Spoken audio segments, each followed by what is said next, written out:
साथियों, जय भीम, जय भारत, जय मंडल, जय जोहार, जय संविधान, जय जवान, जय किसान। भारतीय संविधान जिंदाबाद। आज का जो लाइव है वो बहुत जिम्मेदारी से और सब चीजों को ध्यान में रख के तब ये लाइव जो है कुछ दिशा निर्देश और संदेश के लिए आपके बीच में मैं हूं। मैं अपनी बात को शुरू करने से पहले बहुजन समाज में जन्मे सभी संतों, गुरुओं और महान पुरुषों को नमन करता हूं। मैं नमन करता हूं महामानव तथागत बुद्ध से लेके संत श्रोमणी सतगुरु रविदास जी महाराज को, भगवान वाल्मीकि महाराज को, गुरु नानक देव को, संत कबीर दास जी को, गुरु घासीदास जी को, नारायणा गुरु को, संत गाडगे जी महाराज को मैं नमन करता हूं। साथ साथ वो महापुरुष जिन्होंने अपना पूरा जीवन बहुजन समाज के उत्थान में लगाया, जिनमें राष्ट्रपिता ज्योतिबा फूले, छत्रपति साहू जी महाराज, ईवी पेरियार रामानायकर स्वामी, पेरियार ललई यादव, बाबू जगदेव प्रसाद कुशवाहा, जननायक कपूरी ठाकुर, बाबू शिवदयाल चौरसिया, सर छोटू राम, महामना राम सुवर्मा, चौधरी महाराज सिंह भारती, संतराम बीए प्रजापति, मान्यवर दीना भाना वाल्मीकि एवं मेरे गुरु मान्यवर काशी राम साहब को भी नमन करता हूं। आज चारों तरफ हलचल है क्योंकि 1 अगस्त को सुप्रीम कोर्ट का जो ऑर्डर आया था उसको लेकर एक बहुत बड़ी हलचल है। मैंने बहुत दिन पहले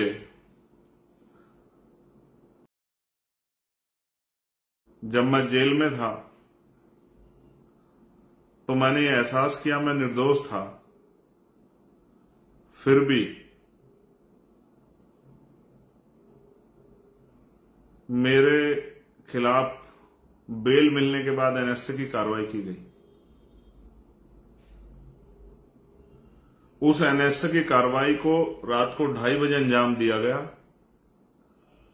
और उस एनएसए कार्रवाई के बाद मुझे 12 महीने तक जेल में ठूस दिया गया। उस दिन मुझे राजनीतिक शक्ति का एहसास हुआ।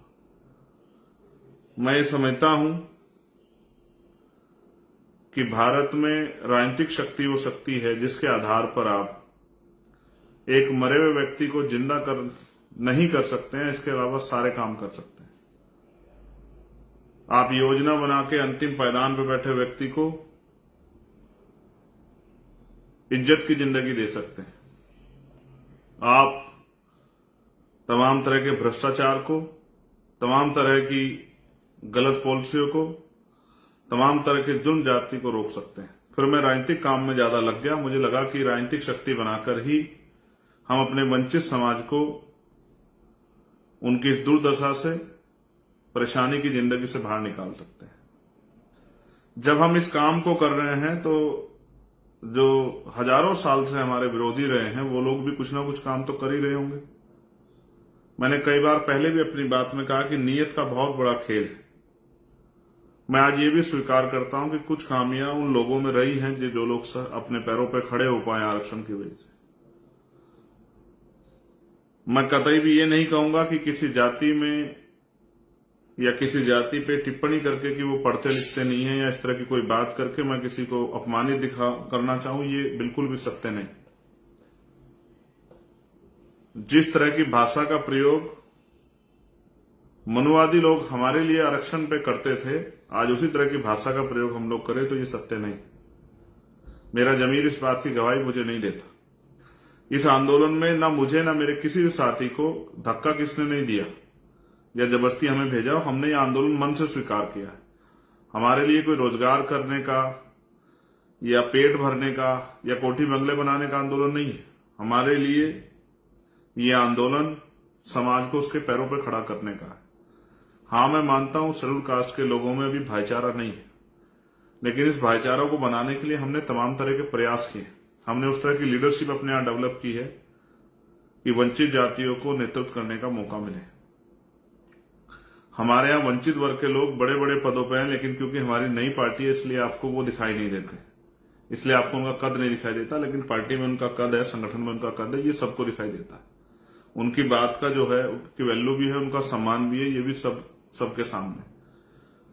तो मैं अब बुनियादी बात पे बात करता हूं। कल समाज ने एक बंद बुलाया है।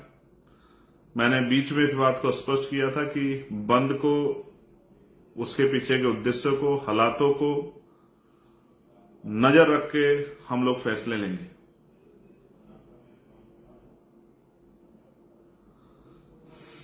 मैं सरे की बात नहीं करता हूं, ना मैंने कभी ये प्रयास किया कि किसी तरह का सरे किसी को मिले। कुछ लड़ाइयां समाज हित में लड़ी जाती। मेरे कंधों पे भी जिम्मेदारी है कि कल जब समाज सड़कों पे उतरेगा, वो किसी भी उद्देश्य के लिए उतरे, तो उसका संरक्षण करना जरूरी। इतने बड़े समाज को मनोवादियों की कठपुतली बनने के लिए मैदान में नहीं छोड़ा जा सकता है।